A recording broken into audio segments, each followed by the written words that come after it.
Yo les potes, j'espère que vous allez bien. Petit débrief dans la voiture, car débrief les gars, je suis désolé d'avance pour le décor, j'ai pas trop le choix, je suis en déplacement. Mais j'ai regardé les matchs et je vous fais quand même ce petit débrief. On est là, on essaie de couvrir un maximum de matchs. Donc, victoire du Real, 2-0 contre l'Espagnol.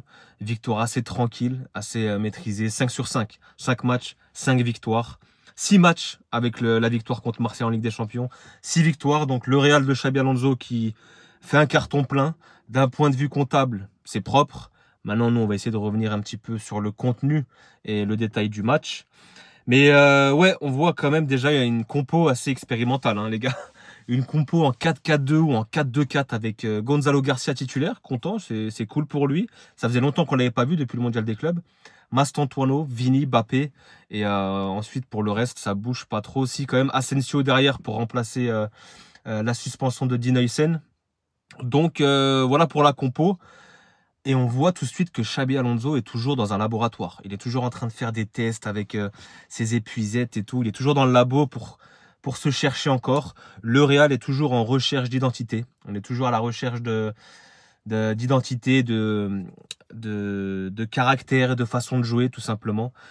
Et honnêtement, comme d'habitude, la compo sur le papier est différente de l'animation. On avait un 4-3-3 depuis le début de saison. Moi, j'étais pas fan du 4-3-3. Je voulais voir autre chose. Je voulais voir soit un 4-4-2 losange ou soit un 3-5-2 pour essayer de voir un petit peu autre chose et tester différentes formations. Pour le coup, l'animation était différente. Avec ballon, on était sur un 3-5-2 ou 3-4-3 plutôt. 3-4-2-1, 3-4-3. Et sans ballon, un 4-2-3-1. Et finalement, en fait, on avait Mbappé qui était un petit peu en faux neuf ou en soutien de Gonzalo Garcia. On avait une ligne de 3, Carreras, Asensio, Militao, pour les relances. Avec Carvajal et... c'était à gauche, c'était Vini. Vini qui était en piston. Même moi, j'avais du mal à oublier. J'ai oublié que c'était Vini. Vini à gauche, Carvajal à droite pour bien écarter. Au milieu de terrain, Valverde et Tchouaméni. Et ensuite, tu avais en soutien, tu avais Mastantuono, Mbappé pour Gonzalo Garcia devant. Donc voilà, 3-4-3, 3-4-2-1. Pourquoi pas? J'ai pas kiffé cette animation. Vraiment, j'ai pas kiffé ce qu'on a essayé de proposer. Je trouve que c'était ronronnant, on n'arrivait pas à comprendre en fait. Moi, pendant au moins 5-10 minutes, j'arrivais pas à comprendre le schéma, la tactique, l'animation du Real. C'était compliqué à comprendre, il y avait beaucoup de permutations. En tout cas, il y a une chose qui est sûre, c'est que ce qu'on revoit et ce qui revient souvent avec ce Real de Xabi Alonso, c'est la maîtrise, la possession. Ça, voilà, il y a deux choses, c'est la maîtrise de la possession, ça on l'a toujours, et défensivement, on se prend pas beaucoup de buts. Pour le coup, encore un clean sheet. On se prend pas beaucoup de buts cette saison, donc c'est cool. La défense a été solide. Et on a cette possession. Il y avait un petit peu de pressing, un petit peu moins que les matchs précédents. Un peu moins de récupération aussi, mais possession de balle, je crois, on termine avec plus de 70% de possession. De la maîtrise. On a été très peu en danger. Ça, c'est des points positifs, vraiment. Maintenant, moi, ce qui me dérange, c'est l'association devant. L'animation offensive, les gars, il y a du boulot. Je suis désolé. En plus de ça, t'as joué contre des équipes entre guillemets abordables. T'as pas eu de la grosse adversité depuis le début de saison. On a eu Mallorca, on a eu Osasuna, Oviedo. Là, c'était l'Espagnol. T'as eu Marseille en Ligue des Champions. C'est que des équipes qui sont où t'es favori, t'es large favori entre guillemets. Et c'est à ce moment-là que tu dois vraiment montrer et tu dois vraiment t'en servir comme sparring partner pour mettre en place ton animation offensive que j'ai pas encore vu ce match-là, les gars. Je vais paraître pour le mec chiant, pisse-froid, exigeant. Oui, je le suis exigeant avec ce Real, mais je suis désolé. L'animation offensive, c'est insuffisant. Moi, je suis déçu. On marque sur une frappe de 30 mètres de Militao. Très belle frappe, rien à dire. Une belle pépite qui déclenche un golasso, 1-0. Avant ça, les gars, on n'a pas grand-chose. Il y a 2-3 petites occasions, mais il n'y a pas grand-chose. Et tu gagnes en fait 2-0 avec 2 frappes de loin, avec celle de Mbappé en deuxième mi-temps. Le volume d'occasion est faible. On termine avec 1,35 d'XG, il me semble, quelque chose comme ça. C'est pas ouf. 16 tirs, 5 cadrés. C'est pas ouf aussi le ratio. Pas hyper fan. Pas hyper fan de la combinaison. En tout cas, ce qui est bien, c'est que Xabi Alonso au moins fait des tests. Il essaye. Je trouve qu'il est trop resté sur son 4-3-3. Là, il change. Au moins, c'est bien. Il y a du changement. Il essaye. Il fait des tests. Comme j'ai dit, il est dans son laboratoire. Il essaie de trouver sa compo. Il teste les joueurs à différents postes sur le terrain. Voilà, il les essaye, il regarde. Mbappé en 9, il le déplace. Carreras dans une défense à 3, pourquoi pas. Vini en tant que piston, bon, ça bouge pas. J'ai pas été fan en vrai de l'animation offensive et de cette première mi-temps et du match au global. Hein. C'est un petit peu fait chier, les gars. Vraiment, ce match, il s'est pas passé grand-chose. C'était ennuyant. Donc voilà. Honnêtement, on se cherche encore. On est en recherche d'identité. Et je suis quand même un petit peu inquiet dans le sens où en Liga, contre les équipes, deuxième partie de tableau abordable, tu seras au-dessus. Tu auras cette maîtrise, tu as des joueurs de qualité, tu peux garder ce ballon, tu auras la possession, il n'y a pas de souci. Par contre, moi, ce qui va m'inquiéter, ça va être déjà, pas la semaine prochaine, ce sera Levante mardi, mais le week-end prochain, l'Atlético. Donc là, déjà, tu auras vraiment un premier gros test. Le Barça aussi, hein. Moi j'ai hâte de voir contre le Barça, parce que là, tu arrives avec une équipe expérimentale, tu t'es pas encore trouvé. Le Barça, les gars, eux, ils vont faire des victoires à Saint James Park, hein, avec de la maîtrise hein, et du collectif. Donc on est encore loin de tout ça. Mais même en Ligue des Champions, hein, quand tu vas rencontrer la Juve, City et d'autres équipes, je trouve qu'on n'est pas encore, on est encore en rodage. On est encore en rodage, ce qui est tout à fait normal. Ce qui est tout à fait normal, c'est pas une critique, c'est pas, ça peut sonner un peu négatif, mais c'est normal. On va pas avoir un collectif parfait, une supériorité en quelques matchs ou en quelques mois. Ça pourra même prendre une saison, hein, ça pourra même prendre cette saison complète, les gars. Mais j'aimerais qu'on ait déjà des certitudes et qu'on travaille quand même sur un système, au moins un système ou deux, et qu'on n'arrête pas de changer. Parce qu'en fait, on a fait 6 matchs, 6 compos différentes. Donc pourquoi pas? T'essayes, tu fais jouer tout le monde, tu fais en sorte que tout le monde soit concerné, impliqué, pourquoi pas? Mais à force de trop changer, bah les mecs ils ont pas d'automatisme, ils vont avoir du mal à se trouver aussi. Donc voilà, manque de certitude, toujours en recherche, toujours dans le laboratoire. Ça va prendre du temps les gars. Et ce qui m'inquiète, c'est lors des grands rendez-vous, tu vas rencontrer des grosses équipes et là tu seras pas au point. Et ça peut faire hic. Maintenant, voilà, dans l'ensemble, le match est bon. Hein, le match est bon. Tu as été solide défensivement. On va faire les individualités. Défensivement, tu as été costaud. Tu prends pas de but, clean sheet. Tu gagnes. Tu n'as pas été extraordinaire, mais tu fais le boulot. 6 sur 6, franchement. Xabi Alonso, ça lui donne du temps. Ça lui donne du crédit pour bien travailler. Tu as des résultats. C'est le plus important au Real. Faut pas oublier que si tu... Parce qu'en fait, là, sur ces 6 matchs, si tu as 2 défaites, 1 nul, ça aurait été la crise. Vous savez, vous voyez ce que je veux dire avec le Real. Donc là, on a des victoires. Mais moi, dans le contenu, je reste un petit peu sur ma faim. Je reste un petit peu sur ma faim. Je pense qu'on peut faire mieux et on doit faire mieux. Maintenant, si on part de derrière, Courtois, pas grand-chose à faire. Asensio, pour son retour, bon match, solide. Une ou deux petites frayeurs, mais dans l'ensemble, il a été solide avec Militao. La charnière très très bonne. Militao qui met ce banger, franchement, bravo à lui. C'est mérité. Il fait cette petite feinte de frappe, crochet. Il balance sa pépite. Ça finit dans la lucarne, plus ou moins. Donc, et puis c'est lui qui ouvre le score et du coup, bah, derrière l'Espagnol est un petit peu obligé de sortir de ce bloc bas parce que, encore une fois, les gars, on n'a pas de solution et on galère contre des blocs bas. Hein. Vraiment. Le Real, aujourd'hui, en tout cas à l'heure actuelle, contre des blocs bas, on ne trouve pas la solution. Tu as 2 manières de pouvoir contourner un bloc bas, les tirer au maximum sur la largeur. Et sinon, les frappes de loin. C'est ce qu'on a fait aujourd'hui. Les frappes de loin, c'est passé. Mais j'aimerais voir autre chose, en fait. J'aimerais voir des petits jeux, petits périmètres, des petits triangles, des 1-2 qu'on se trouve dans la surface adverse, vous voyez, des petites passes, du jeu intelligent.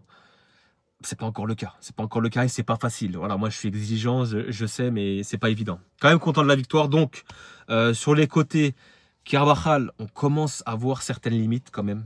Le tonton, le doyen de l'équipe, je pense que face à des top ailiers, ça risque de grincer un petit peu pour Carvajal.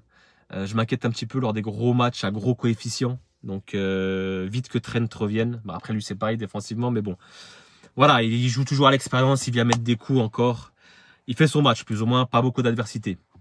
Carreras, les gars, c'est vraiment la révélation de cette équipe avec Dean Huijsen. Super recrue. Il est impeccable. Il fait ses matchs. Lui, c'est une valeur sûre à gauche. Rien à dire. Vraiment, il fait ses matchs depuis le début. Il est régulier, c'est propre. Tout comme Tchouaméni, qui est très très bon aussi, très régulier. Valverde, moi, je reste toujours sur ma lignée, les gars. Le dossier est toujours ouvert. Je sais pas. Franchement, les gars, je sais pas ce qu'il fait sur le terrain, Valverde. Je l'adore. Ça, je ne remets pas en question, les gars. C'est un joueur que j'adore et je trouve qu'il est primordial et indispensable pour le 11 et l'équipe de Xabi Alonso. Il l'a dit lui-même.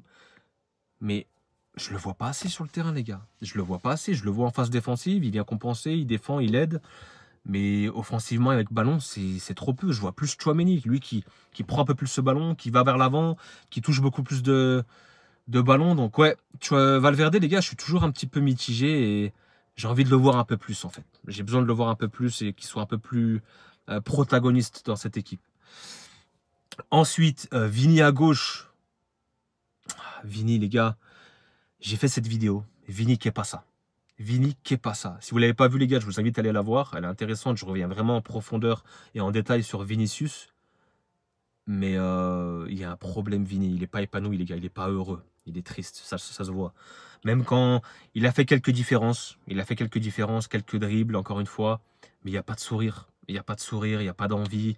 Il dégage rien, il n'y a plus d'émotion. Je m'inquiète encore pour Vini, les gars. Et il ne fait pas un top match. C'est pas catastrophique non plus. Il a fait quelques différences. C'est lui qui fait la passe pour Mbappé. Mais bon, c'est une assist, mais c'est une passe en retrait. Je suis toujours un petit peu inquiet pour Vini et je trouve qu'il n'est pas... Je ne trouve pas concerné. J'ai l'impression qu'il est déconnecté de l'équipe. Vraiment, il faudra le suivre. Et si ça continue comme ça, Vini, moi, je m'inquiète pour la fin de saison. Peut-être qu'il va faire cette saison et partir en fin de saison, je ne sais pas. Mais ça pue un peu du côté de Vini.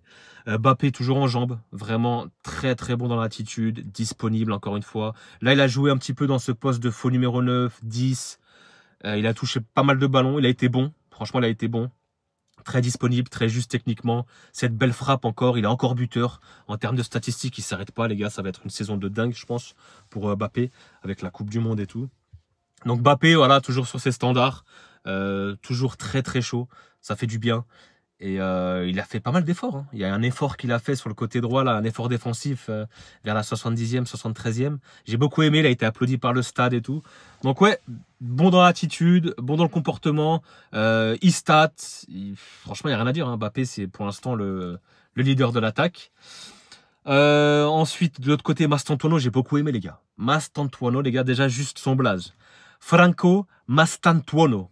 Juste par rapport à son blaze, les gars, moi je le kiffe déjà. J'adore son nom, les gars. Je sais, je suis pareil pour un fou, mais Mastantuono.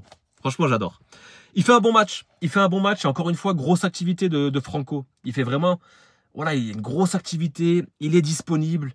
Même au niveau du pressing, il est là. Il fait ses courses. Il est impliqué. Il se donne. Vraiment, tu vois, il mouille le maillot. Il se donne. Il y a pas mal de déchets encore. Pas mal de brouillons. C'est un talent, en fait. C'est un talent brut. Il a besoin de se polir encore. On voit qu'il est jeune, qu'il est encore un petit peu frêle. C'est un potentiel brut qu'on doit polir, qu'on doit peaufiner, tailler. Et moi, j'aime beaucoup. Il a une vraie patte gauche sur quelques actions dans la surface, un peu ce contrôle orienté, feinte de frappe, le centre. Il est altruiste, il est bon, il est dans le sens du collectif. Il y a encore du déchet, c'est un petit peu brouillon. Mais voilà, je vois en fait qu'est-ce que Xabi Alonso cherche chez lui et pourquoi il le fait jouer. C'est un jeune, il fait du pressing, grosse activité, qualité technique, gaucher, côté droit, il rentre sur son pied gauche, demi-espace. J'aime beaucoup. Vraiment, j'aime beaucoup. Donc Mastantuono à suivre. Je pense qu'il aura encore du temps de jeu et il va progresser, s'élever. Voilà. Est-ce qu'on a fait le tour? Sinon, je pense qu'on a fait le tour du 11. Maintenant, j'étais très content. On a revu Bellingham et Kama. Pas beaucoup, trop peu. J'étais un peu dégoûté. Ils sont rentrés à la fin. À 87e minute, ils ont fait quoi? 5 minutes 5-7 minutes. J'aurais aimé les voir un peu plus, peut-être 10-15 minutes. L'entrée de Rodrigo, bon, on l'a pas trop vu aussi. Mais Brahim, pareil, on l'a pas trop vu. Mais j'ai beaucoup aimé Bellingham, Kamavinga, de les voir, tout simplement. De les voir refouler la pelouse. Ça va être très très important. Ils vont venir. Je pense qu'ils auront du temps de jeu. Ils seront peut-être titulaires contre Levante mardi. On verra. Je pense que contre Levante, il faudra faire tourner parce que le week-end prochain, ce sera l'Atlético. Donc c'est à ce moment-là de faire tourner, faire souffler un peu tes gars. On a fait souffler Arda, il est rentré. J'ai beaucoup aimé la rentrée d'Arda aussi. Hein. Qualité technique, il fait du bien. Au milieu de terrain, les gars, Arda, il va vraiment évoluer cette année. Là, il est titulaire cette année. Il y a un peu encore son jeu sans ballon qui doit progresser, mais j'aime beaucoup Arda. Qualité technique, dans le cœur du jeu, les passes vers l'avant, les passes progressives, c'est un régal, vraiment. Donc là, avec le retour de Bellingham, de Kama, Mbappé, toujours, Vini, Rodrigo, on a du monde, Mastantuono, on a de la profondeur, on a un effectif. Xabi Alonso est toujours en train de bouger ses pièces. Toujours un petit peu inquiet, ça va prendre du temps pour vraiment trouver une identité et vraiment une force collective. Ça va prendre du temps. Mais je m'inquiète un petit peu parce que j'ai hâte de voir en fait contre les matchs à gros coefficients. Est-ce qu'on aura cette maîtrise? Est-ce qu'on aura cette possession? Est-ce qu'on aura cette grosse récupération de balles et ce pressing? Est-ce qu'on sera aussi bon avec nos clean sheets défensivement? J'ai beaucoup de questions. On verra lors de l'Atlético, ce sera le premier gros test. Et ensuite, il y aura les matchs de Champions et le Barça qui arrivera. Donc voilà, je vais rater pas mal de matchs, les gars. Je serai en vacances tout le mois de novembre. Enfin, pas tout le mois, mais 3 semaines au mois de novembre. Je pense que je vais faire une grosse pause. Il y aura peut-être pas de vidéo sur la chaîne. Je serai en vacances. Je vous dirai la destination. Vraiment, c'est une belle destination.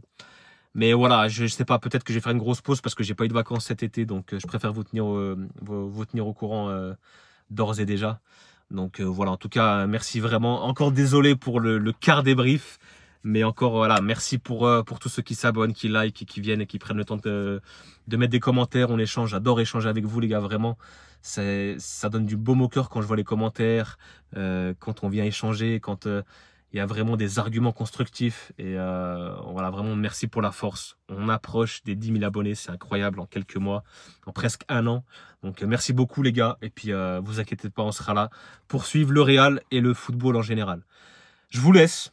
Passez un très très bon week-end et puis nous on se revoit peut-être demain pour le match du Barça. Donc on met la pression sur le Barça, on est à 15 points.